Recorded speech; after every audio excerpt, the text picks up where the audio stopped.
Common గా ఉన్న elements కనుక తీసుకున్నట్టయితే ఏ మైనస్ బిలో మీకు ఏ మిగులుతుంది, ఎలా కామన్ గా ఉన్న ఎలిమెంట్స్ ఎలిమినేట్ అయిపోయి.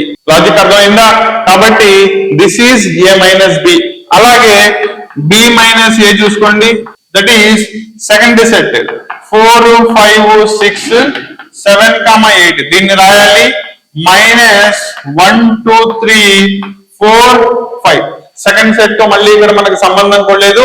ఓన్లీ చేయాల్సిందల్లా ఫస్ట్ సెట్ లో ఉన్న కామన్ ఎలిమెంట్స్ ని ఎలిమినేట్ చేసి రాయాలి. ఇవి మూడు మిగులుతాయి.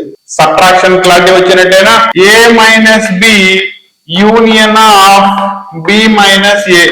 నా యూనియన్ అంటే రెండు సెట్స్ యొక్క యూనియన్ రాసేటప్పుడు రెండు సెట్స్ లో ఉన్న కామన్ ఎలిమెంట్స్ ని మళ్ళీ రిపిటేషన్ జరగకుండా కలెక్టివ్లీ గనక రాసినట్టయితే, దట్ ఈస్ సెట్ ఏలో సెట్ బిలో ఉన్న ఎలిమెంట్స్ అన్నిటినీ రాయాలి. కానీ కామన్ గా ఉన్న ఎలిమెంట్స్ రిపీట్ అవ్వకూడదు, ఒకసారి రావాలి.